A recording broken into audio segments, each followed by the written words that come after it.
Stretnutie s príslušníkmi ozbrojených síl Slovenskej republiky aj s ďalšími predstaviteľmi našich spojencov a našich priateľov v Severoatlantickej aliancii považujem za mimoriadne významný okamih.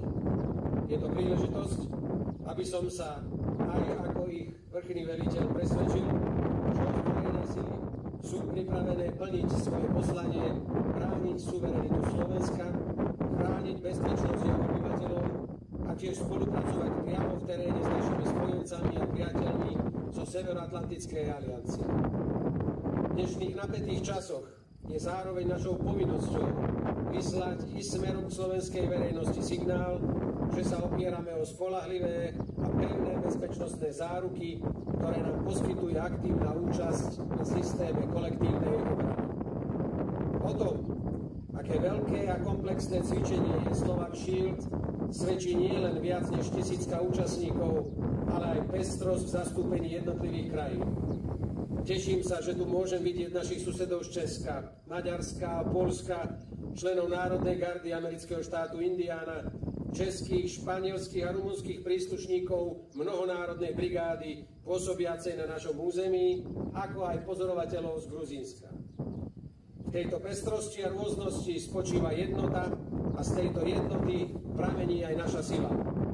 Spájajú nás hodnoty slobody, demokracie a ľudských práv, ktoré musíme chrániť, pretože náš dnešný svet nás presvieča, že nie sú samozrejmosťou. Podobne ako nie je a vlastne ani nikdy nebol samozrejmosťou mier. Naliehavo si to uvedomujeme najmä v posledných rokoch, odkedy za našou hranicou prebieha plnohodnotný vojenský konflikt. Vnímame, ako zásadne sa mení bezpečnostné prostredie. Čelíme snahám o zmenu medzinárodného poriadku, ako aj oslabovaniu medzinárodných inštitúcií a ich autority. A namiesto pravidiel, spoločných hodnôt a kooperácie sa presadzuje politika ekonomickej, politickej, ale aj vojenskej sily. To pred nás kladie požiadavku mať na pripravenosť ozbrojených síl viac, než kedykoľvek doteraz. Poskytovaním dostatočné materiálne, finančné i personálne zázemie. Diskusia, ako zvýšiť výdavky na obranu, prebieha veľmi intenzívne na Slovensku, ale aj v štátoch Európskej únie a Severoatlantickej aliancie. Jednou z prioritných investícií do našej bezpečnosti je však aj poctivý a svedomitý výcvik. Elitné vojenské cvičenia, ako je Slovak Shield, nám dávajú možnosť overiť si, ako teória obstojí v reálnej praxi, aká je naša schopnosť čeliť hrozbám, ktoré sú dnes naozaj rôznorodé a kladú zvýšený nárok práve na rýchlosť prvej reakcie. Ukazuje sa, že spolupráca viacerých štátov, spoločné plánovanie operácií na strategickej, operačnej i taktickej úrovni, ako aj účasť zahraničných zložiek posilňujú našu schopnosť flexibilne reagovať. Cvičenie nám dáva neoceniteľnú šancu budovať interoperabilitu v mnohonárodnom prostredí, zdieľať skúsenosti a spolupracovať v náročných podmienkach. Teší ma, že príslušníci ozbrojených síl Slovenskej republiky sú rovnocennými partnermi svojich kolegov v bojovej pripravenosti aj vycvičenosti. Zvyknem pri podobných príležitostiach zdôrazňovať, že energiu dodáva ozbrojeným silám nielen výcvik a ich vybavenie, ale že pod uniformou musí byť srdce vojaka, ušľachtilá duša, ochota pomáhať, odhodlanie chrániť vlast a jej občanov. Ďakujem vám za vaše profesionálne a ľudské nasadenie i za váš príspevok k úspechu tohto cvičenia, na ktorom sa stretli skúsení a pripravení partneri, ktoré prinieslo cenné skúsenosti, posilnilo našu spoluprácu a ešte viac upevnilo našu pripravenosť čeliť výzvam dnešného rozkolísaného sveta. Verím, že vojenské cvičenie Slovak Shield 2025 potvrdilo nielen pevnosť a odolnosť našej obrany, ale tiež profesionálnu i morálnu výšku ozbrojených síl všetkých zúčastnených krajín i Severoatlantickej aliancie ako celku. Prajem vám všetkým veľa úspechov a rovnako si želám, aby úsilie, ktoré vynakladáme na našu obranu a pripravenosť, v konečnom dôsledku pomohlo chrániť mier nielen doma, ale v celej Európe. Dear members of Allied Armies and Slovak Armed Forces, dear ladies and gentlemen, dear guests, Allow me to greet you at the occasion of today's inspection day within the framework of the international exercise Slovak Shield 2025. It is a particularly significant moment for me to meet with members of the Slovak Armed Forces as well as with representatives of our allies and friends in the North Atlantic Alliance.